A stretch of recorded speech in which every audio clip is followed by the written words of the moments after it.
کہا خبردار اس پہ نہ جائیے.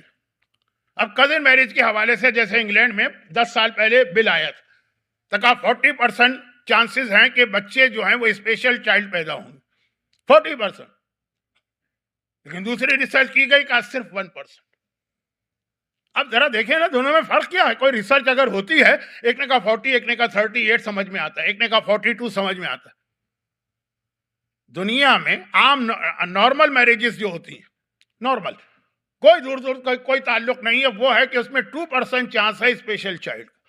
اور اگر کزن میرج ہو جائے تو اس میں چانس ہے 3% یا 3.2%, بہت ہی سلائٹلی. مجھے معلوم ہے کہ سارے ڈاکٹر حضرات مجھے گھور رہے ہوں گے کہ آپ بالکل میڈیکل سائنس کے خلاف بول رہے ہیں. پہلے دن سے میں نے آج تک ہمیشہ کہا کہ میں میڈیکل کے مسئلے میں دخل نہیں دیتا, میرے لیے صحیح نہیں. لیکن یہ مسئلہ ہے جس میں اتنی کنٹروورسی, وہ اپنی جگہ چھوڑی. میں تو کہہ رہا ہوں کہ اس کی وجہ سے کتنے اچھے اچھے رشتے لوگ چھوڑ دیتے.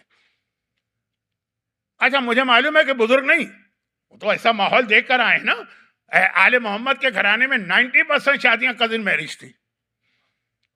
90% آل محمد کے گھرانے کی شادیاں کزن میرج ہیں.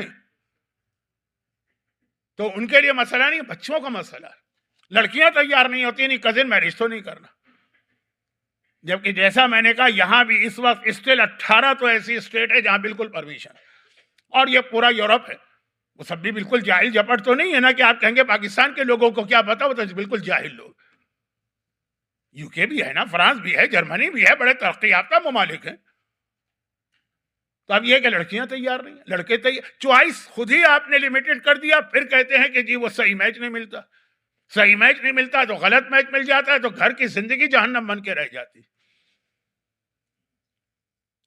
لیکن اب جو اصل بات مجھے کہنا تھی اس کا وقت نکل گیا. انشاءاللہ منڈے اور ٹیوزڈے کوئی بات عرض کروں گا کہ اس کے حوالے سے. لیکن ایک بات کہی کہ اب یہ ہے وہ فیملی لائف جس میں اسلام کہتا ہے کہ اصل میں اولاد کی تربیت یہاں سے شروع ہو گئی جس دن سے تم نے اپنے لیے کوئی اسپاؤس کا سلیکشن کیا. لڑکی ہو تو اس کے لیے, لڑکا ہو تو اس کے لیے. لیکن اب اس کے بعد جو ہے نا اہم ترین مسئلہ آتا ہے گھر کے حوالے سے, اور وہ کیا, بہت جلدی. یہ پورا آدھے گھنٹے کا میرا لیکچر آج ہونا تھا, جو اب میں شروع کر رہا ہوں شاید 5 منٹ لوں گا بس. 5 کے ساتھ بھی ہو جائیں گے لیکن زیادہ نہیں. وہ بہت قرآن کریم میں اب یہ گھر فیملی بن گئی, فیملی کو ٹوٹنے سے بچائیے. آج اسلام کی سب سے بڑی خدمت ہے فیملی کو ٹوٹنے سے بچائیے. اور یہ ہے سورہ عنکبوت میں آج مومن کا امتحان. آج یہاں پہ آپ بیٹھے, یہاں کوئی تیر نہیں ہے, یہاں کوئی تلوار نہیں ہے, یہاں کوئی آپ کا جسم ٹکڑے ٹکڑے نہیں کر رہا, فریڈم کا ماحول ہے, اپنے مذہب کی پریکٹس کر سکتے. یہاں آپ کا امتحان ہے شوہر اور بیوی تھوڑا اپنے آپ کو چینج کر کے ایک دوسرے سے ایڈجسٹ کریں. بہت ہی ایکسٹریم کیس میں اجازت دے گا اسلام, لیکن ہر کیس کو تھوڑی ایکسٹریم کیس. یہ تو ایسا ہی ہے کہ جیسے میں ڈائبیٹک پیشنٹ ہوں نا, تو بار بار میرا ڈاکٹر مجھ سے کہتا ہے کہ اگر آپ نے احتیاط نہیں کی تو ایک اسٹیج آئے گا کہ آپ کا پیر کاٹا جائے گا. یہ پہلے سے بتاتے ہیں کہ یہ ہو سکتا, یا یہ کہ وہ جو ڈائبیٹک آپ کی شوگر بہت ہائی ہے تو کبھی ایک دم سے جو ہے آپ کی آنکھ جو ہے نا وہ ریٹینا پھٹ جائے گا, ریٹینا پھیتی, اور آپ اندھے ہو جائیں گے. لیکن میں کہہ دوں اچھا وہ 10 سال بعد وہ پیر کٹے گا تو ابھی سے کاٹ لو, ہے نا. ایسا کوئی کہے گا؟ کوئی نہیں کہے گا. تو ایکسٹریم کیس میں طلاق ملتی ہے تو آپ نے کہا ایکسٹریم کیس نہیں ہے, ابھی سے لے لو طلاق. یہ کہاں سے یہ کھیل بنا کے رکھ دیا اس کو, فیملی لائف. اب آئیے فیملی بن گئی, اب ایک اسلام کے اعتبار سے فیملی. اب یہاں پہ قرآن کہتا ہے ایک چیز کا اپنی فیملی میں خیال کرنا, اس میں کمپرومائز نہ کرنا. اور وہ کیا, وَاذْكُرْ فِي الْكِتَابِ إِسْمَاعِيلَ إِنَّهُ كَانَ صَادِقَ الْوَعْدِ وَكَانَ رَسُولًا نَبِيًّا وَكَانَ يَأْمُرُ أَهْلَهُ بِالصَّلَاةِ وَالزَّكَاةِ وَكَانَ عِندَ رَبِّهِ مَرْضِيًّا. مرضی, یہ عربی کا لفظ ہے مرضی. اس کا مطلب کیا ہے؟ جس سے اللہ راضی ہے. ایک ہوتا ہے راضی, ہم اللہ سے راضی, اور ایک ہے مرضی, اللہ ہم سے راضی. پورے قرآن کریم میں یہ ٹائٹل کہ اللہ کس سے راضی ہے صرف 2 شخصیتوں کے لیے آیا. ایک آقا حسین, یا ایتھا النفس المطمئنہ ارجعی الی ربک راضیۃ مرضیہ, اور ایک حضرت اسماعیل کے لیے آیا, وَاذْكُرْ فِي الْكِتَابِ إِسْمَاعِيلَ, کتاب میں اسماعیل کا ذکر کرو, کانا عند ربہ مرضیہ, وہ اپنے رب کے پاس مرضی تھے. جو حسین کا ٹائٹل ہے وہ اسماعیل کو دیا قرآن نے. اب یہ اسماعیل ابراہیم کے بیٹے ہیں کہ کوئی اور ہیں وہ بحث چھوڑ دیجیے, لیکن کیوں دیا یہ ٹائٹل؟ کیا قرآن کریم نے خالی ٹائٹل دیا کہ اس کا ریزن بتایا؟ ریزن کیا بتایا؟ وَكَانَ يَأْمُرُ أَهْلَهُ بِالصَّلَاةِ, وہ اپنے گھر والوں کو نماز کی تاکید کرتے رہتے تھے. جس گھر میں نماز ہوگی وہ گھر مرضیہ. قرآن اتنا بڑا ٹائٹل دے رہا ہے جو آقا حسین کا ٹائٹل. نماز پہ کبھی کمپرومائز نہ کیجیے گا اپنے گھر کے اندر. الحمدللہ ویسٹ میں ایک چیز تو ہے کہ جہاں مجلسیں ہوتی, اذاخانوں میں مثلاً, تو وہاں نماز کا انتظام بھی ساتھ میں ہوتا, لیکن خالی مجلس نہیں, پورا سال.